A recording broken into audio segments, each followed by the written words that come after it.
तुम हर साल 25,000 रुपये डाल रहे हो और तुम्हें लग रहा है कि तुम अपना पैसा इन्वेस्ट कर रहे हो, लेकिन रियलिटी ये है कि तुम अपना पैसा इन्वेस्ट नहीं कर रहे हो, तुम अपना पैसा खो रहे हो।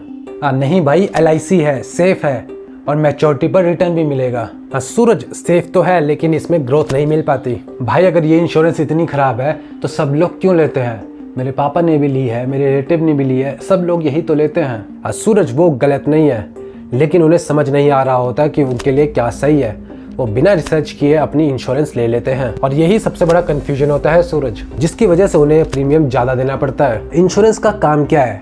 आपका रिस्क को कवर करना, और इन्वेस्टमेंट का काम आपके पैसों को ग्रो करके देना। मतलब हम एक ही प्लान में दोनों करते हैं तो सही नहीं है। सूरज, सुनने में अच्छा लगता है लेकिन प्रैक्टिकली यही चीज़ आपका सबसे बड़ा नुकसान करवाती है। मतलब हम एक ही प्लान में दोनों करते हैं तो अच्छा नहीं है, बेटर नहीं है। रुको एक सेकेंड, जब आप दोनों ही चीज़ एक ही प्लान में करने की कोशिश करते हो, अपनी इंश्योरेंस भी और अपनी इन्वेस्टमेंट भी, तो आप अपना पैसों का नुकसान तो करते ही हो। आपको जितना रिटर्न मिल सकता था उतना नहीं मिल पाता और ऊपर से आपका प्रीमियम भी हाई हो जाता है।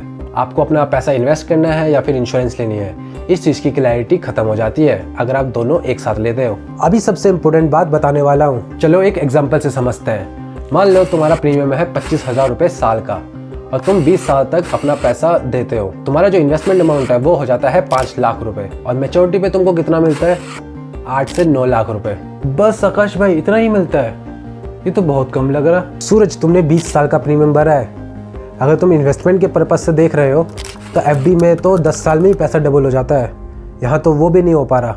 यानी कि पैसा डबल तक नहीं होता और इसी वजह से ना ही आपका एक प्रॉपर इंश्योरेंस हुआ है और ना ही आपकी प्रॉपर इन्वेस्टमेंट। और जहाँ तक बात रही इंश्योरेंस की, तो इंश्योरेंस आपकी सैलरी का, सालाना सैलरी का 15 से 20 गुना होना चाहिए। और यहाँ पर आपको इंश्योरेंस कितने का मिलता है? जितना कि प्रीमियम आपने पे किया होता है उतने का ही इंश्योरेंस आपको मिल पाता है। यानी कि 20 साल बाद मैच्योरिटी पर आपको पैसा मिलेगा सिर्फ 8 से 9 लाख रुपए।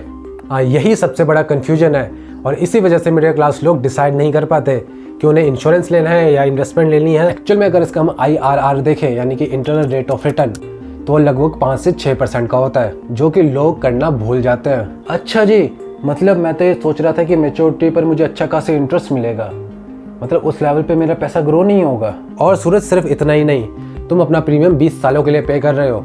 अगर हम इन्फ्लेशन को ऐड करें तो उस वक्त जो तुम्हें पैसा मिलेगा, यानी कि 8 से 9 लाख रुपए, उसकी जो वैल्यू है वो 3 से 4 लाख के बराबर होगी, यानी कि आधी से भी कम।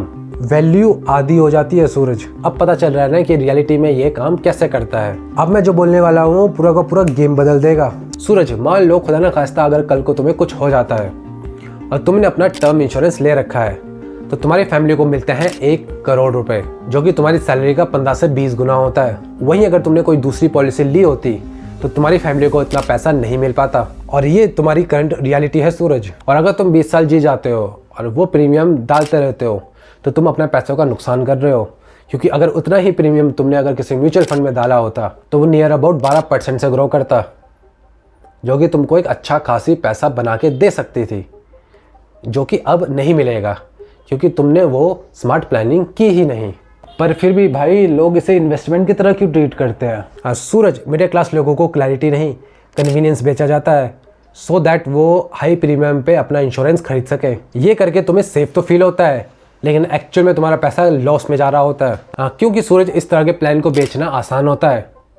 लोगों को क्लैरिटी नहीं, लोगों को कन्वीनियंस चाहिए होता है। उन्हें चाहिए होता है कि वो ज़्यादा रिस्क ना लेते हुए भी एक अच्छा खासी पैसा ग्रो कर लें। लेकिन जब आप इन्वेस्टमेंट इंश्योरेंस में ढूंढने लगते हो तो आपका प्रीमियम हाई हो जाता है। आपका प्रीमियम हाई होता तो है ही, ऊपर से आपको उतना अच्छा खासी रिटर्न भी नहीं मिलता। भाई सब लोग गलत कैसे हो सकते हैं? सूरज, मिडिल क्लास लोग क्या करते हैं, वो रिस्क नहीं लेना चाहते, इसलिए ग्रोथ को सेक्रीफाइस कर देते हैं। दोनों अलग अलग है सूरज, लेकिन तुम दोनों को एक ही चीज़ में एक्सपेक्ट कर रहे हो। सोल्यूशन सिंपल है दोस्त, लेकिन मिडिल क्लास लोग इस चीज़ को इग्नोर कर देंगे। और इसलिए सूरज, इंश्योरेंस अलग लो प्रोटेक्शन के लिए और इन्वेस्टमेंट अलग करो ग्रोथ के लिए। सूरज, तुम अपनी फैमिली को प्रोटेक्ट करना चाहते हो लेकिन अपने फ्यूचर के ग्रोथ को मिस कर देते हो। अच्छा, यानी कि मैं सेफ खेल रहा था, अपने पैसों को ग्रो नहीं कर रहा था। तो ठीक है सूरज, आज के बाद इंश्योरेंस को इन्वेस्टमेंट मत समझना, ये दोनों अलग अलग चीज़ें होती है। अच्छा आकाश भाई, आपने बता दिया, मैं तो गलत डिसीजन लेने वाला था। अब मुझे रिसर्च करके ही अपनी पॉलिसी लेनी चाहिए। So insurance equal to protection and investment equal to growth. चीज़ों को गलत समझने से आपको वो चीज़ महंगी पड़ती है। तो उम्मीद करता हूँ आपको हमारी वीडियो पसंद आई होगी। वीडियो अगर पसंद आई है तो वीडियो को लाइक जरूर कीजिए, चैनल को सब्सक्राइब कीजिए एंड जैसे कि मैं कहता हूँ, keep exploring, keep saving and keep investing.